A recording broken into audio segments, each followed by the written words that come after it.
Hello everyone, welcome to my YouTube channel Flying Colors. Today we are going to do report writing जो हमारे exams में 10 marks की आती है.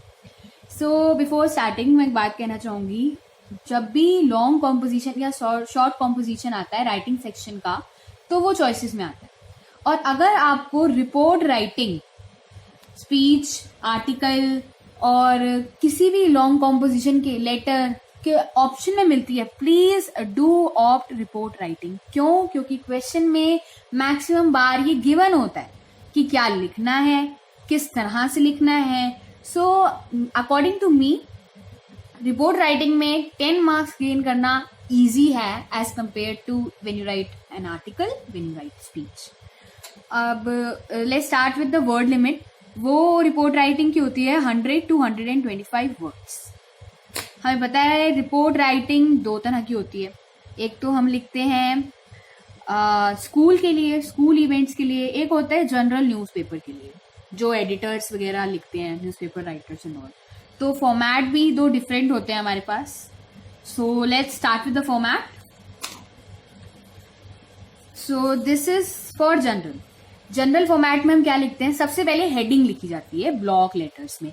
जैसे अगर हमने कोई डोनेशन कैंप शुरू करना है तो हम डोनेशन कैंप ऊपर ऐसे हेडिंग डालेंगे, ठीक है, एक लाइन में. इस तरह से छोटी होती है हेडिंग्स. फिर आता है नेक्स्ट लाइन में बाय. इसके नेक्स्ट लाइन में हेडिंग के बीच में से ही, ये बीच में दी जाती है पेपर के, इसके बीच में से ही बाय आप अपना नेम लिखते हो, ठीक है. और उसके बाद आप न्यूज़पेपर के स्टाफ मेंबर हो, जैसे यहाँ पे लिख रखा है, कॉमा नेम ऑफ न्यूज़पेपर. जैसे अगर मैं लिखूं by XYZ staff member Times of India bracket close, ठीक है. अब इसके बाद हम आते हैं नेक्स्ट लाइन में. उसके बाद हम मार्जिन करते हैं. पहले हम लिखते हैं प्लेस, फिर डेट और फिर ब्रैकेट में शॉर्ट फॉर्म ऑफ न्यूज़पेपर, जैसे टाइम्स ऑफ इंडिया का TOI, और उसके बाद कॉलन पुट करते हैं. For example Jaipur 15 October 2018 TOI colon. अब हम क्या लिखते हैं इसमें? क्या हुआ, कैसे हुआ, क्योंकि रिपोर्ट राइटिंग इसी पे बेस्ड होती है. हम किसी इवेंट के बारे में कुछ बताते हैं और उसके बाद एंड लाइन आ जाती है. ये तो हो गई जनरल रिपोर्ट राइटिंग. अब अगर आप स्कूल की न्यूज़पेपर के लिए, स्कूल की मैगजीन के लिए कुछ लिख रहे हो तो उसके फॉर्मेट में थोड़ा सा डिफरेंस आ जाता है. वो ये है, जैसे हेडिंग स्कूल का एनुअल डे था, ये ब्लॉक लेटर्स में होना चाहिए. उसके बाद नेक्स्ट लाइन में बाय XYZ. अब आप स्टूडेंट हो तो नेम लिख दो, टीचर हो तो नेम लिख दो, स्टूडेंट नेम या टीचर नेम. नहीं तो पोस्ट हेल्ड, आप स्कूल के किसी पोस्ट पे हो, क्योंकि बहुत लोग लिख सकते हैं रिपोर्ट. और स्टार्ट कैसे करते हैं? इसमें हम नेम ऑफ द स्कूल लिखते हैं और फिर प्लेस लिखते हैं, दैट्स ऑल. और उसके बाद कॉलन पुट करके स्टार्ट करते हैं. एग्जाम्पल के लिए देख लो, महाराजा public school comma Jaipur, then put colon और उसके बाद स्टार्ट करते हैं. तो और इसमें हम जनरली क्या लिखते हैं? क्लासेस कौन सी इन्वॉल्व हुई, टीचर्स कौन सी इन्वॉल्व हुए, ये लिखते हैं. ये था rough idea. Now I am going to tell you report writing होती कितने टाइप की है. दो टाइप की होती है, जो गुड इवेंट्स और बैड इवेंट्स पे बेस्ड होती है. गुड इवेंट्स यानी कुछ अच्छा ऑर्गेनाइज किया है, बैड इवेंट्स यानी कोई हादसा हो गया. सो यहाँ पे है हमारे पास पैरा वाइज क्या क्या लिखना है गुड इवेंट्स में, ठीक है. अब गुड इवेंट्स होते कौन कौन से हैं? जैसे एनुअल डे फंक्शन हो गया स्कूल का, फेयरवेल हो गई स्कूल की, ब्लड डोनेशन कैंप हो गया जनरल, साइंस क्विज हो गया स्कूल में, कोई पार्टी हो गई जनरल. उस तरह से गुड इवेंट्स जिनको हम कहते हैं. तो ये भी हम 3 पैराग्राफ में ही लिखते हैं, जो कि चेक करने वाले को पता नहीं चलता कि हमने 3 पैराग्राफ में लिखे हैं. और पहले पैराग्राफ में क्या लिखते हैं? पहला पैराग्राफ पूरी तरह से इंफॉर्मेटिव होता है. Underline this point. हम प्लेस लिखते हैं, डेट लिखते हैं और फिर न्यूज़पेपर की शॉर्ट फॉर्म ब्रैकेट में, जो कि फॉर्मेट का पार्ट हो गया. उसके बाद कॉलन पुट करके स्टार्ट करते हैं. जैसे द ब्लड डोनेशन कैंप, यहाँ पे मैंने इवेंट के लिए स्पेस छोड़ी है. Blood donation camp was organised by health committee या कोई और कमिटी ऑन, यहाँ पे आप डेट मेंशन करो, ऑन 15 अक्टूबर, जैसे मैंने कह दिया. एट आप किसी ग्राउंड का नाम लिख दो, किसी पार्क का नाम लिख दो, जैसे Ramlila ground etcetera etcetera, full stop. उसके बाद द इवेंट और द फंक्शन, ये तो खैर इवेंट हुआ ब्लड डोनेशन कैंप, तो So the event started at 9 AM and lasted till 2 PM. कोई भी आप आवर्स लिख सकते हो.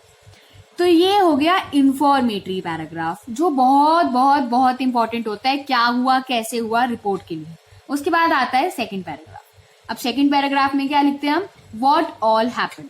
जैसे ब्लड डोनेशन कैंप में हम ये लिख सकते हैं कि इतने डोनर्स आए और फिर उन्हें हमने फ्रूट्स दिए ब्लड डोनेट करने के बाद, दे वर हैप्पी. इसमें हम बेसिकली मेरे हिसाब से तो ये पैराग्राफ जो है वो वर्ड लिमिट एक्सटेंड करने का होता है. इसमें हम कुछ भी लिखते हैं. अब कुछ भी से मेरा मतलब ये नहीं है कि आप इवेंट के बारे में लिख रहे हो तो आप ये लिख दो कि हमारे सर का माइक नहीं चल रहा था and I helped him to use his mic. ऐसा प्लीज कुछ मत लिखना. या फिर कुछ ऐसा कि हम डांस परफॉर्मेंस हो रही थी एनुअल डे पे और लाइट चली गई but they were able to cope up. ऐसा कुछ नहीं लिखना होता. साफ सीधी सी बात लिखनी होती है. जैसे एनुअल डे में लिखो कि gender equality, unity in diversity पे बड़े सारे फंक्शंस हुए थे. इस तरह सबने बहुत अच्छा डांस किया, इट वॉज वेरी गुड, देखने में बड़ा अच्छा लग रहा था. फूड स्टॉल्स से ऐसी बातें लिखनी है, कमियां नहीं लिखनी. फिर थर्ड पैराग्राफ बहुत इंपॉर्टेंट पैराग्राफ होता है. I think most of the teachers first के बाद सीधा थर्ड पे जंप करते हैं, बिकॉज ये पैराग्राफ जो है एंडिंग पैराग्राफ है जिसमें एक्सप्रेशन के मार्क्स मिलते हैं. अब लास्ट पैराग्राफ में हम क्या लिखते हैं, the chief guest was mister dash या miss dash. At the and he और शी डिलीवर्ड अ स्पीच. नहीं तो चीफ गेस्ट ना भी लिखो तो द प्रिंसिपल या फिर the organiser delivered a speech, motivated the students और the citizen, appreciated the efforts. Pause करके प्लीज ये बातें लिख लेना. appreciated the efforts of the committee of the people involved and he distributed the prizes. ये सब बात लिख के गुड इवेंट का एंड ये होता है कि आप ये लिख दो, it was a successful event. था या नहीं वो दूसरी बात है, बट ये लाइन बहुत इंपॉर्टेंट है. आपकी रिपोर्ट गुड इवेंट की यहाँ पे खत्म होती है. So now let's come to bad events. Bad events में क्या आते हैं, जैसे रोड एक्सीडेंट्स हो गए, daylight robbery, flood, earthquake, ऐसे नेचुरल डिजास्टर्स. इन सबको हम बैड इवेंट्स में काउंट करेंगे. अब इनमें रिपोर्ट राइटिंग का फॉर्मेट तो वही है, बट जो लाइंस लिखनी होती है पर्टिकुलर पैराग्राफ में बस वो चेंज होती है. जैसे प्ले डेट और टाइम्स ऑफ इंडिया या HT हिंदुस्तान टाइम्स, ये वाला फॉर्मेट तो सेम आएगा. कॉलन पुट करने के बाद जो लिखना है वो बातें चेंज हो जाती है. जैसे अ road accident took place on, हम कह सकते हैं जयपुर बाईपास रोड, या फिर on this date at the Jaipur bypass road and that. First line यही होती है. ठीक है, ये हमारा फर्स्ट पैराग्राफ इस पे कंप्लीट हो जाता है. नाउ सेकंड पैराग्राफ में आता है कॉज.